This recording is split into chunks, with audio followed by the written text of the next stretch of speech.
Tanah tumpah darahku. Bung, kalau menyanyi sampai ke tanah tumpah darahku itu semangatku ingin melanjutkan sampai nyanyian itu kelar, supaya diriku itu ya telah melakukan sesuatu dengan kesempurnaan yang terbatas. Penting, Bung, disebut kesempurnaan terbatas karena mana mungkin kita sempurna. Nah, demi tanah airku, tanah airku ini di dalam negeri, dalam wilayah tanah airku ini, saya orang yang bukan apa-apa. Di dalam politik, saya bukan anggota parlemen, saya bukan birokrat, bukan lurah, camat, sampai jabatan yang tinggi. Bukan, saya bukan apa-apa. Tapi saya warga negara, Bung. Warga negara. Kalau warga negara itu dijejali tradisi politik yang tidak menyehatkan, telinga itu gatel melihat tradisi politik yang dilakukan oleh para tokoh. Perut ya agak mendekati ke mules-mules. Jadi kenapa ya para pemimpin kita itu tidak bisa membuat warga negara, orang-orang yang mendukung mereka, orang-orang yang pernah memberikan dukungan, menjadi supporter, itu kok nggak dibalas ya, Bung? Politisi itu udah jadi jabatan yang tertinggi, kita itu masih ini saja, dan besok disuruh milih lagi, 5 tahun milih lagi, 5 tahun milih lagi. Mereka itu punya utang kepada basis konstituen. Saya kan konstituen, Bung. Janganlah diutang-utang melulu, tapi itu bolehlah. Memang warga negara tugasnya memilih. Ini warga negara yang bertanggung jawab. Tapi setelah memilih, lakukanlah diskursus politik yang sehat. Lakukanlah persaingan-persaingan antara partai yang satu dengan yang lain, antara kelompok yang satu, kelompok politik dengan kelompok politik yang lain. Kalau yang satu menjadi penguasa, yang lainnya oposisi, bangunlah suatu diskursus politik yang memiliki makna civic education. Kalau diskursus politik itu hanya cemeng-cemen, murah-murahan, hanya asal nyinyir, ya apa gunanya, Bung? Pendengar Anda itu, pendukung Anda itu banyak orang-orang yang terpelajar. Jadi jangan serampangan lah. Saya inginlah mengemukakan tradisi politik kita yang sangat tidak sehat, tradisi politik kita yang tidak pernah mencerahkan, tidak memiliki suatu visi melaksanakan civic education, memberi warga negara melek politik, kesadaran politik, dan kemudian dengan spirit yang mengajarkan melek politik dan membangun kesadaran politik.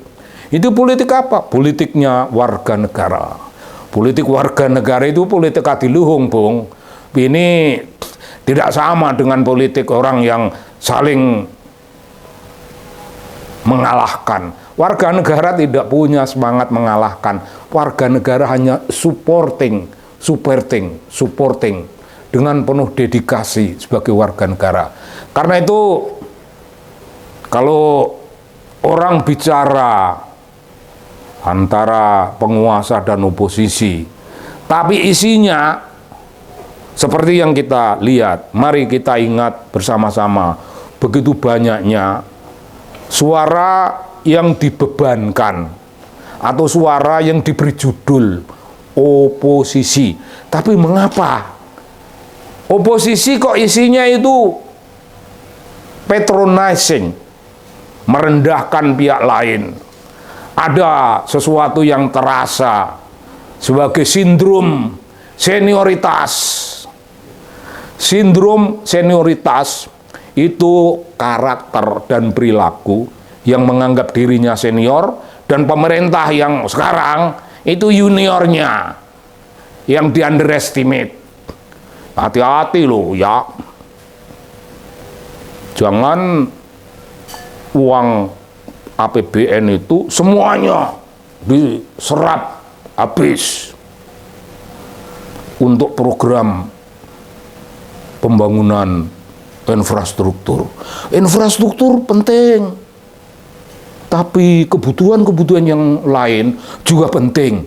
Itu kan ngajari kan, Bung? Itu bukan suara oposisi, itu suara orang yang menggurui. Yang kita denger aja kecewa. Zaman saya dulu infrastruktur dibangun, Bung, besar-besaran. Ya aku kan orang nakal, mendengar infrastruktur dibangun besar-besaran, ya spontan pikir aku, ya tapi kan mangkrak. Gimana, Bung? Membanggakan dulu dibangun besar-besaran, tapi respon orang, respon warga negara, rakyat yang tidak pernah berambisi menjadi pemimpin bangsa, itu tahu, karena mereka memberikan kesaksian dalam diskursus politik. Iya, dibangun besar-besaran, tapi semuanya mangkrak. Dan mangkrak besar-besaran. Dan terjadi korupsi besar-besaran. Apa, Bung? Intisari yang akan Anda sampaikan kalau kebentur oleh respon seperti ini. Respon yang tumbuh dari kesadaran politik, respon yang tumbuh dari spirit warga negara yang bisa dinamakan concern citizen. Oh, I am a concerned citizen, sangat concern pada warga negara. Kalau saya mau ngomong selalu saya memulai dengan hiduplah Indonesia Raya. Omongan-omongan saya dimulai dengan itu. Itu tanda bahwa saya ya ingin menunjukkan pada Anda saya seorang nasionalis, yang menunjukkan pada Anda bahwa I am a concerned citizen, dan tiba-tiba mendengar suara-suara di publik yang saling cakar-cakaran, dan kalau tidak bisa mencakar, memfitnah. Ya, memfitnahkan, Bung. Omongan-omongan. Presiden Jokowi itu kan sudah mengatakan, Bung, tidak. Isu kepresidenan 3 periode itu bukan isu yang saya kembangkan, dan saya tidak ingin, saya tidak ingin melanggar konstitusi. Tapi kaum oposisi, Bung, berteriak-teriak, sudah mendengar presiden tidak ingin begitu, tapi tiap hari masih ngomong, oh, kekuasaan ingin dilanggengkan, kekuasaan ingin diperpanjang, dan ingin menjadi penguasa yang selama-lamanya. Ya ntar dululah, orang-orang bodoh, orang-orang biasa, warga negara biasa menyampaikan kesaksian atas dasar pendengaran langsung bahwa presiden tidak ingin. Lah kalau presiden tidak ingin, kaum oposisi tutup mulut lah. You shut up your mouth. Nah, apa itu artinya? Bagaimanapun presiden itu lawan Anda, you harus punya trust. You harus punya trust kepada presiden. Catat, dia sudah bilang tidak ingin, itu artinya tidak ingin. Nanti Anda punya catatan, kalau ternyata presiden mencela-mencele, ternyata kok mau, ya Anda hajar dengan data, karena Anda dulu udah bilang begini. Tapi ya jangan gila-gilaan, Bung, asal ngamuk. Dan itu bukan kontrol, bukan kritik, itu namanya fitnah. Bung, sesama pemimpin, sesama warga negara, sesama umat beragama, sesama orang beriman, apa gunanya main fitnah? Kan nggak ada gunanya itu, Bung. Kalau Anda sudah bilang presiden sudah berjanji tidak ingin menempuh kepemimpinan 3 periode, ya sudah tidak ingin, udah catat, urusan kelar. Kalau urusan kelar apa? Ya Anda boleh berpikir tentang hal-hal lain. Anda boleh berpikir tentang perkara-perkara kenegaraan yang lebih besar. Lalu kemukakan persoalan ini loh concern nasional kita. Ini loh concern bangsa kita di masa depan. Jadi keren, Anda itu keren. Tapi kalau isinya itu jealousy. Kritik kok mengandung jealousy, political jealousy. Buat apa, Bung? Kami ini juga membangun. Presiden sekarang enak. Tinggal teken apa yang kita sudah kerjakan. Ya janganlah begitu, Bung. Kalau orang marah, dan orang otomatis sudah marah, menunjukkan bahwa Anda salah itu fatal. Apa gunanya, Bung? Saya mengulangi peristiwa yang sudah dibicarakan, sudah menjadi diskursus politik yang sehat. Kali ini sehat, karena ada tuduhan dan ada perlawanan, ada penjelasan. Sehat. Dan Anda yang nuduh itu kalah. Mengapa kekalahan tidak Anda telan dengan damai? Kalah itu kan tidak apa-apa. Mengapa harus menang? Kalau cuman argumen begini, ya kita kalah nggak apa-apa dan besok tidak akan mengulangi. Kan cuman begitu, Bung. Sesimpel itu. Sesimpel itu. Warga negara akan bilang, Pak, wah ini tokoh muda, ini pemimpin muda, saya akan pilih dia. Tapi kalau responnya, Bung, merugikan Anda, wah ini tokoh muda tapi tidak punya janji masa depan apapun, saya tidak akan sudi milih dia. Siapa yang rugi, Bung?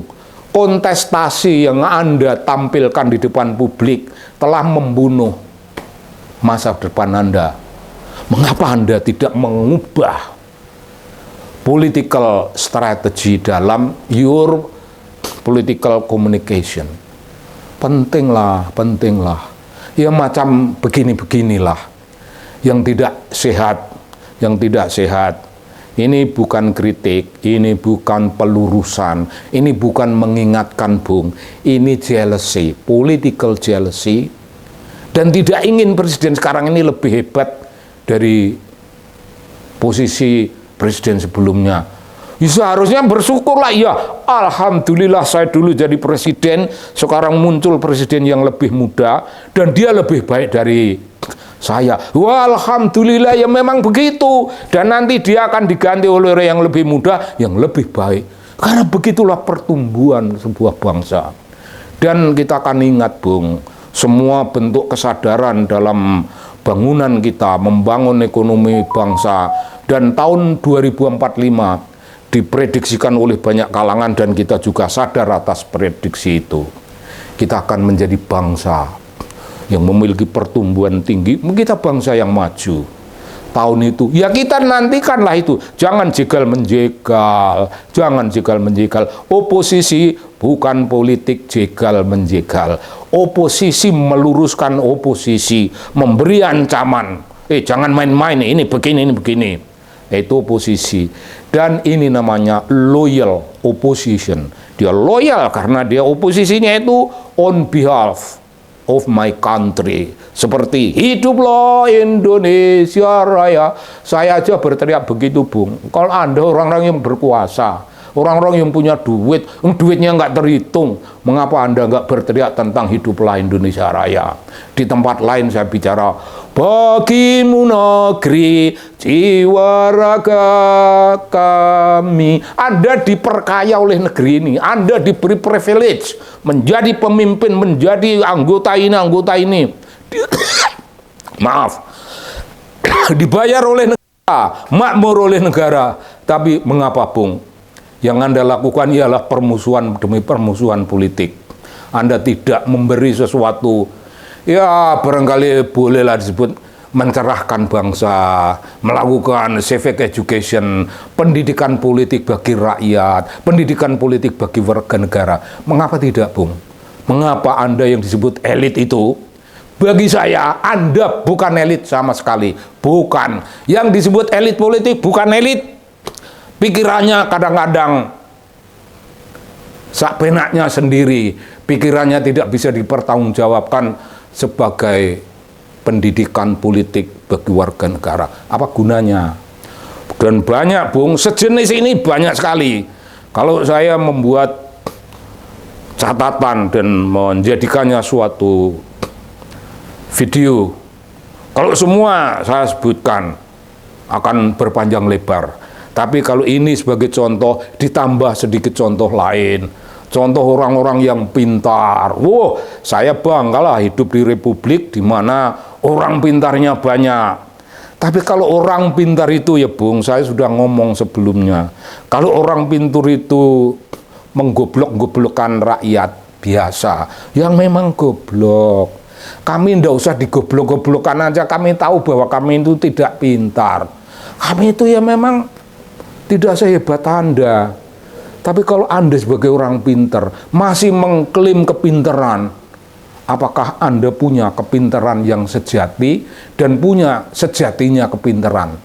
Karena orang pintar itu tidak cukup Bung pintar begitu saja. Orang itu harus punya yang namanya wisdom.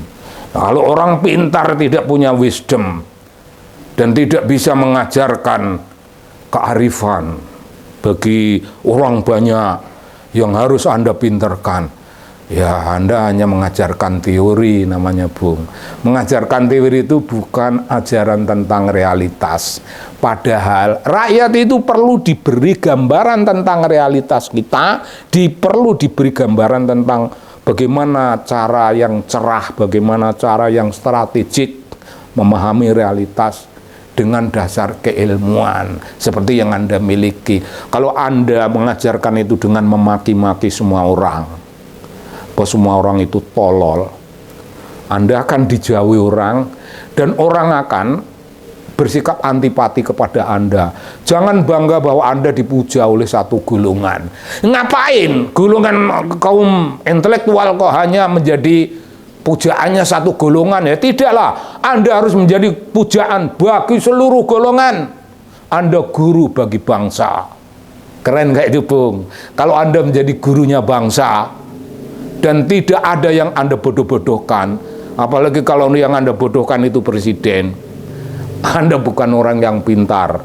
Dan banyak loh Bung, orang yang diam-diam mencatat bahwa Anda tidak jujur dalam menempatkan diri sebagai orang pintar. Anda main-main lidah, ngeceh-ceh lambe, menyibuk-nyibukkan mulut. Tapi kalau ditelusur, Anda tidak memiliki privilege yang layak dibanggakan. Jadilah guru bangsa, karena sekarang ini tidak ada guru bangsa Bung. Di kalangan pemimpin umat, setelah Gus Dur dan Cak Nur tidak ada, kepemimpinan umat, jadi umat itu bagian dari warga negara keseluruhannya, sekedar pemimpin umat saja, tidak usah pemimpin bangsa keseluruhannya. Itu kosong, tidak ada pemimpin umat. Umat itu hidup dengan kearifannya masing-masing, tidak ada patokan yang dianggap sebagai pemimpin, nggak ada. Orang yang diharapkan, yang dulunya tampil jealous pada Gus Dur, jealous pada Cak Nur, sekarang menjadi pemain yang buruk, dan tidak tampil sebagai pemimpin umat. Bung, panggung kosong dalam kepemimpinan umat. Panggung kosong dalam diskursus politik untuk menempati posisi sebagai penjaga demokrasi, menempatkan dirinya dalam peran oposisi. Oposisi tidak dilakukan Bung, kita tidak punya oposisi. Yang ada itu orang yang dengki dengan pemimpin yang sekarang, dengki, marah, kecewa. Seluruh suara yang Anda katakan oposisi, yang Anda katakan kritik, bukanlah kritik. Anda tidak menempati ruang kosong menjadi pemimpin umat, syukur pemimpin bangsa. Tidak ada. Saya menyaksikan ini dan menyampaikan ini dengan suara tangis keprihatinan bahwa kita punya bangsa kok begini kualitasnya, kok begini kualitas pemimpin kita. Mereka itu disebut elit, tapi maaf Bung, saya memberontak, saya menolak sebutan itu. Anda bukan elit, elit politik bukan elit. Begitu kira-kira bakti saya bagi Indonesia Raya, bakti saya kepada Republik, dan pada semua sesama kita. Terima kasih Bung, terima kasih. Sekali merdeka, marilah kita tetap merdeka, merdeka, merdeka.